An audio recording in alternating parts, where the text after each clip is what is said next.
પાટણ અને બનાસકાંઠા જિલ્લામાં વરસાદે વિનાશ વેર્યો છે. મોટાભાગના ગામડાઓમાં વરસાદ પડ્યાને 21 દિવસ થઈ ગયા છતાં હજુ પાણી ઓસર્યા નથી.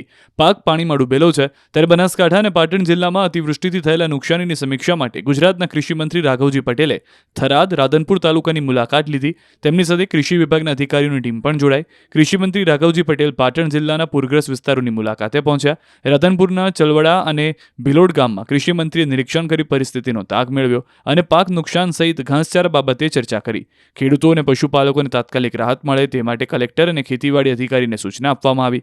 બીજી તરફ રાજ્યના કૃષિમંત્રી રાઘવજી પટેલે બનાસકાંઠાના થરાદ, વાવ, સુઈગામની મુલાકાત લીધી. અતિવૃષ્ટિગ્રસ્ત ગામોની મુલાકાત લઈને ખેડૂતો સાથે ચર્ચા કરી. પાકનું નિરીક્ષણ કરી ખેડૂતો સાથે સંવાદ કર્યો. અતિવૃષ્ટિથી પાકને ભારે નુકસાન થયું હોવાનો કૃષિમંત્રીએ સ્વીકાર કર્યો. સરકાર સરહદી વિસ્તારમાં નાગરિકોની પડખે હોવાની ખાતરી આપી. સતત સર્વેની કામગીરી પૂરજોશમાં થઈ રહી હોવાનો દાવો કર્યો.